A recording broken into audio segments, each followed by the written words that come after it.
তোমরা একবার ভেবে দেখো তো, এখন যদি চাকা না থাকতো তাহলে কি হতো? কোনো যাতায়াতের গাড়ি থাকতো না, এমনকি ট্রলি ব্যাগও থাকতো না। তাহলে এই চাকা এলো কীভাবে? তোমাদের মনে কি এই প্রশ্ন কখনো এসছে? চলুন জানি আসল রহস্যটা কি। শুরুতে মানুষ ভারী জিনিস কাঁধে করে বইতো, যাতে তাদের খুব কষ্ট হতো। একদিন তারা খেয়াল করলো যে গোলাকার গাছের গুঁড়ি খুব সহজেই গড়িয়ে যায়।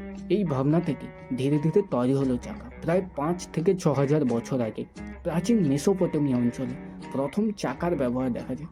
প্রথমে চাকা ছিল কাঠের, ভারী আর সোজা। পরে সেটাই আজকের আধুনিক চাকায় পরিণত হয় এবং গাড়ি, কল, রথ প্রভৃতির প্রাণ হয়ে ওঠে। এই চাকার আবিষ্কারের ঘটনা থেকে আমরা আজকের দিনের মানুষ হিসেবে কি শিক্ষা নিতে পারি? 1. বড় আবিষ্কার ছোট পর্যবেক্ষণ থেকে আসে। 2. সহজ সমাধানই সবচেয়ে শক্তিশালী। 3. এক আইডিয়া পুরো দুনিয়া বদলে দিতে পারে। পরিশেষে আমাকে কমেন্টে লিখে জানাও তোমার মতে এখন যদি চাকা না থাকতো তাহলে আজকের জীবন কেমন হতো।